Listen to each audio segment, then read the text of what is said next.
او جنګ نه ښه دی دی مخکې توپونه مو لګېدله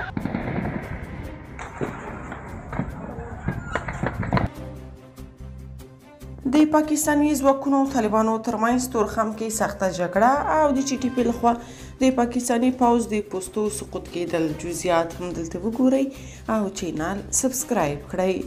تورخم خرګوټ کې د افغان او پاکستاني ځواکونو ترمنځ سخته جګړه پیل شوې.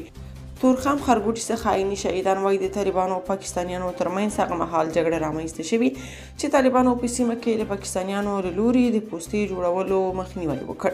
سرچینې وایي د تورخم لویه لار هم تړل شوې او مسافرین د له تګ څخه ډډه وکړي.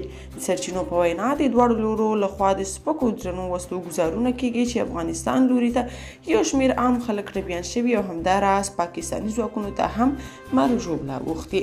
سرچینې وایي چې د طالبانو ځانګړو ځواکونو یو کاروان هم له ننګرهار څخه تورخم ته په لاره دی چې له رسیدو سره به ښایي جګړه لا پسې سخته شي.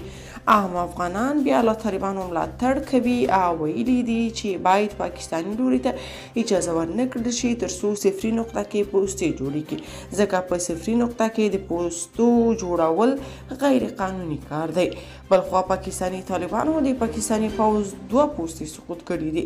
د پاکستاني طالبانو ویان محمد خراساني وایي د پاکستان د چترال په بمبرویت سیمه کې نن سهار د تحریک طالبان پاکستان د پراخو عملیاتو په نتیجه کې د پوځ 2 امنیتي پوستې فتح شوي دي. وسلې او تجهیزات په غنیمت نیول شوي او 6 پاکستاني ځواکونه وژل شوي دي.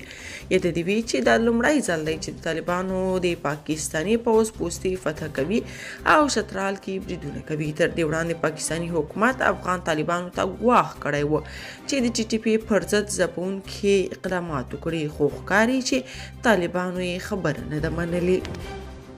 که تاسو په دې اړه څه نظر لرئ په کومنټ کې شریک او چینل سبسکرایب کړئ.